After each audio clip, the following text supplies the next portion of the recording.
Assalamualaikum warahmatullahi wabarakatuh. Apa khabar semua? Pada hari ini, cikgu nak terangkan tajuk 1.2 bentuk pemilikan perniagaan part 3 syarikat berhad. Baiklah, syarikat berhad ini adalah jenis pemilikan yang ketiga yang kita pelajari. Syarikat berhad ialah entiti yang didaftarkan secara sah dengan SSM di bawah Akta Syarikat 1965. Okey, so dekat sini tepi ni ada definisi entiti, iaitu sesuatu yang diwujudkan atas tujuan tertentu. Okey, syarikat berhad ini ditubuhkan oleh sekumpulan individu bagi tujuan menjalankan aktiviti perniagaan. Keanggotaan syarikat berhad terdiri daripada ahli lembaga pengarah dan juga pemegang saham. Okey, mari kita kenal pasti. Ahli lembaga pengarah, siapakah dia? Ya, ahli lembaga pengarah ialah kumpulan daripada sekumpulan anggota tu tadi. Yang paling kanan, iaitu yang paling mempunyai jawatan yang paling tinggi, akan dilantik sebagai pengarah urusan syarikat. Maksudnya dalam satu syarikat ni, dia ada banyak ahli lembaga pengarah. Tetapi ahli lembaga pengarah yang paling kanan ni akan memegang jawatan yang tertinggi sebagai pengarah urusan syarikat. Maksudnya dalam ramai-ramai ahli lembaga pengarah tu akan ada seorang yang akan dilantik sebagai pengarah urusan syarikat.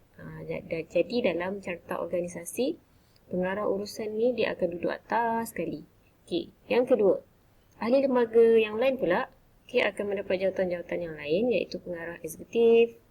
Okey, yang akan menetapkan pelbagai polisi, peraturan dan membuat keputusan berkaitan dengan perniagaan. Okey, seterusnya pemegang saham. Siapa dia pemegang saham? Pihak yang memegang kepentingan dalam bentuk pemilikan saham. Okey, saham ialah sumbangan modal yang perlu yang disumbangkan oleh setiap pemegang saham ni. Itu pemegang saham. Pihak yang memegang kepentingan saham dalam bentuk milikan saham. Macam mana caranya dia nak jadi pemegang saham? Dia mesti menjadi sebagai salah seorang penyumbang modal. Modal tu dibeli dan ditukarkan dalam bentuk saham lah. Biasanya satu unit saham ada harga-harga tertentu. Contoh, untuk dapat satu pegangan satu unit saham, berapa modal yang perlu disumbangkan. Macam tu. Semakin banyak nilai modal yang disumbangkan, semakin tinggi pegangan saham, pemegang saham dalam perniagaan. Okay, antara hak pemegang saham, yang pertama, dia boleh mengundi dalam mesyuarat agung tahunan perniagaan. Yang kedua, dia boleh dengar dan memberi pendapat tentang laporan tahunan dan juga laporan kewangan. Yang ketiga, dia boleh mempersoalkan polisi syarikat jika perlu. Okey, peraturan yang telah ditetapkan oleh pihak pengurusan, dia boleh mempersoalkanlah. Okey, seterusnya mengundi untuk meluluskan. Dia ada dua lah kat sini. Sama ada untuk undi meluluskan ataupun menolak setiap cadangan yang dibawa oleh ahli lembaga pengarah yang lain. Dan satu lagi, dia juga boleh mengundi untuk melantik ahli lembaga pengarah. Okey, sebenarnya ahli lembaga pengarah ni terdiri daripada pemegang saham jugalah. Okey, so antara hak-hak pemegang saham ni tadi, dia ada dua lah undi.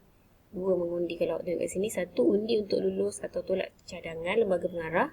Dan dia juga boleh undi untuk melantik ahli lembaga pengarah yang baru. Baik, seterusnya. Syarikat berhad di Malaysia dibahagikan kepada dua jenis, seperti yang termaktub dalam Akta Syarikat 1965, iaitu syarikat sendirian berhad dan juga syarikat awam berhad. Mari kita lihat syarikat sendirian berhad dulu ya. Syarikat sendirian berhad lebih kecil berbanding awam berhad. Pemegang saham terdiri daripada ahli keluarga atau rakan-rakan rapat. Syarikat sendirian berhad mesti memiliki sekurang-kurangnya 2 orang pemegang saham dalam syarikat. Mesti ada 2 orang. Jadi ciri-ciri syarikat sendirian berhad, yang pertama tertakluk kepada Akta Syarikat 1965, bilangan ahli 2 hingga 50 orang.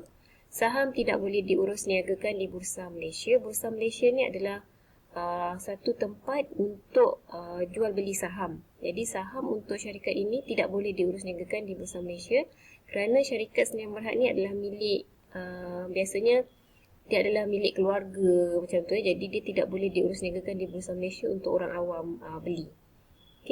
Pindah milik saham hanya boleh dilakukan dengan kebenaran ahli lembaga pengarah sahaja. lebih mudah mendapatkan modal yang besar untuk membiayai operasi syarikat menerusi modal-modal yang disumbangkan oleh ahli-ahli pemegang saham lah. Pemegang saham lebih banyak pemegang saham, lebih banyaklah modal. Modal tambahan dapat diperoleh dengan menerbitkan share ataupun saham ni tadi. Dengan adanya terbitan share, maka orang yang nak membeli share tersebut, saham tersebut perlu menyumbang modal. Jadi dengan cara tu dapatlah modal tambahan. Pemegang saham juga menanggung liability terhad. Ini liability terhad ni dia punya istilah sama dengan dalam tajuk-tajuk sebelum ni. Sekiranya perniagaan muflis, pemegang share hanya kehilangan modal share yang dilaburkan. Ini maksud liability terhad tadi lah. Dia hanya kehilangan modal share yang dilaburkan kerana liability terhad. Semua harta peribadi mereka tidak akan digunakan untuk menyelesaikan hutang piutang syarikat. So yang ni, ayat yang ni dengan yang ni dia menerangkan tentang liability terhad. Pemegang saham berhak untuk mengawal setiap operasi syarikat. Pemegang saham terbesar iaitu pengarah urusan di kalangan ahli lembaga pengarah yang paling kanan tadi berhak mengawal setiap operasi syarikat. Ini contoh syarikat sendirian berhad. Mudah je cara untuk kenal pasti. Di setiap nama perniagaan dia ada perkataan sendirian berhad. Maka perniagaan tersebut ialah syarikat sendirian berhad. Baiklah. Kita lihat pula kelebihan dan kekurangan syarikat sendirian berhad. Kita tengok jadual warna biru ni dulu. Kelebihan, modal lebih besar. Lebih banyak modal dapat dikumpulkan melalui terbitan share. Istilah terbitan share ni ialah jualan saham untuk mendapatkan modal. Liability terhad, jika syarikat muflis, pemegang share hanya rugi setakat modal yang dilaburkan, tidak melibatkan aset peribadi. Hal ehwal syarikat dirahsiakan. Ini penting. Laporan kewangan tidak perlu diumumkan kepada orang ramai kerana pemegang saham terdiri daripada orang persendirian, biasanya keluarga dan rakan-rakan rapat. Jadi orang awam, orang yang tidak berkaitan tak perlu tahu tentang hal ehwal syarikat. Kekurangan pula kita tengok penawaran share terhad. Share hanya boleh ditawarkan kepada saudara dan rakan. Sebab itulah tadi dekat bahagian kelebihan hal ehwal syarikat dirahsiakan. Sebab share ni hanya boleh ditawarkan kepada saudara dan rakan-rakan terdekat sahaja, maksimumnya 50 orang. Beban cukai tinggi. Kadar bayaran cukai syarikat adalah tinggi berbanding jenis milikan tunggal dan juga perkongsian yang kita dah belajar sebelum ni. Share tidak boleh dipindah milik secara bebas. Pindah milik share perlu mendapat kelulusan daripada lembaga pengarah. Tidak boleh dipindah milik sesuka hati. Seterusnya, jenis syarikat berhad yang kedua ialah syarikat awam berhad. Syarikat awam berhad, bilangan ahli antara 2 hingga tiada had maksimum. Ia lebih besar berbanding syarikat sendirian berhad. Sahamnya boleh diurus niagakan di Bursa Malaysia kerana bilangan ahlinya yang sangat ramai dan terdiri daripada orang awam, maka dia boleh diniagakan di Bursa Malaysia. C. Pemegang saham asal menanggung risiko kehilangan kawalan ke atas syarikatnya jika terdapat pembelian saham dalam kuantiti yang besar, saham majoriti oleh pihak tertentu dalam usaha untuk mengambil alih pengurusan syarikat daripada pemegang saham asal. Maksudnya kat sini, pemegang saham sekarang ni yang sedia ada, yang ada dalam perniagaan, boleh hilang kawalan ke atas sahamnya dan juga boleh hilang kuasa terhadap sahamnya sekiranya ada pemegang saham lain yang baru, dia membeli saham yang lebih banyak, lebih besar. Contohnya sekarang ni saya ada 50%. Orang lain semua cuma ada 10% je. Tapi tiba-tiba ada pula pemegang saham yang beli dengan kuantiti yang lebih banyak daripada saya punya. Contohnya dia beli 70% saham. Jadi bila saham dia banyak dalam kuantiti yang besar, so dia ni boleh mengawal perniagaan kerana dia memegang saham majoriti, iaitu saham yang besar, saham yang paling banyak. Ini contoh syarikat awam berhad. Kalau kita tengok nama perniagaannya CIMB Bank Berhad, dia tak ada perkataan sendirian berhad macam contoh tadi yang Nelofa tadi, dia tak ada. So cara nak kenal pasti senang, dia CIMB Bank Berhad. So kalau awak tengok CIMB Bank ni, dia punya pemegang saham dia sangat ramai, sangat banyak, dan dia adalah syarikat awam.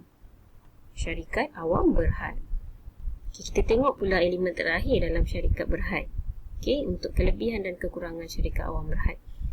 Tengok yang biru dulu. Modal lebih besar. Lebih banyak modal dapat dikumpulkan kerana bilangan pemegang sharenya tidak terhad. So berbanding, kalau kita bandingkan dengan sendirian berhad, modal dia ni lebih banyak. Kalau sendirian berhad, dia terhad kepada ahli keluarga kan. Jadi yang ni dia boleh, orang awam pun boleh beli dan dia boleh diniagakan di bursa saham, maka lebih banyak modal dapat dikumpulkan.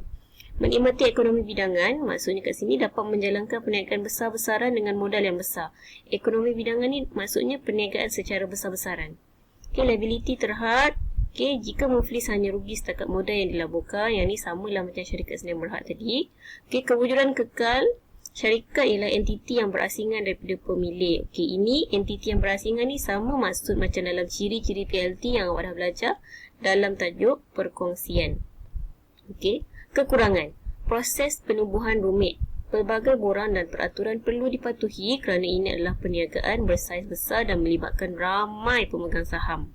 Okay, beban cukai yang tinggi, kena bayar cukai syarikat yang lebih besar kerana perniagaan ini adalah perniagaan bersaiz besar, dan kalau kita bandingkan dengan perniagaan bersaiz kecil yang lain, milikan tunggal dan berkongsian, kekurangannya perniagaan ini ialah cukainya cukai syarikat. Kalau milikan tunggal, cukai pendapatan individu, jadi dia nilainya sedikit lah. Okay, pemilik dan pengurusan yang terpisah.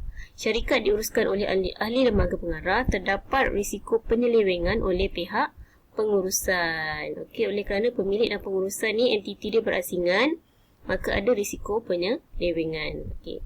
Tiada kerahsiaan. Laporan kewangan perlu diumumkan kepada orang awam kerana pemegang sahamnya terdiri daripada orang awam. Jadi tiada kerahsiaan. Bagi perniagaan syarikat awam berhad ni, semua orang awam boleh tahu status kewangan perniagaan ini, sama ada dia rugi ke, dia untung ke, berapa nilai modal yang dia ada, perlu didedahkan kepada orang awam kerana pemegang saham bagi syarikat awam berhad ni adalah terdiri daripada orang awam. Okey, so itu sahaja kelebihan dan kekurangan untuk syarikat awam berhad. Jadi pada video kali ini kita dah belajar tentang jenis pemilikan perniagaan yang ketiga, iaitu syarikat berhad. Saya harap kamu boleh bezakan antara syarikat sendirian berhad dan syarikat awam berhad, dan masing-masing ada kelebihan dan kekurangan. Okey, jadi sampai sini saja video kita pada kali ini. Okey, macam biasa, jika ada soalan, ajukan dalam grup Telegram. Okey, terima kasih. Assalamualaikum warahmatullahi wabarakatuh.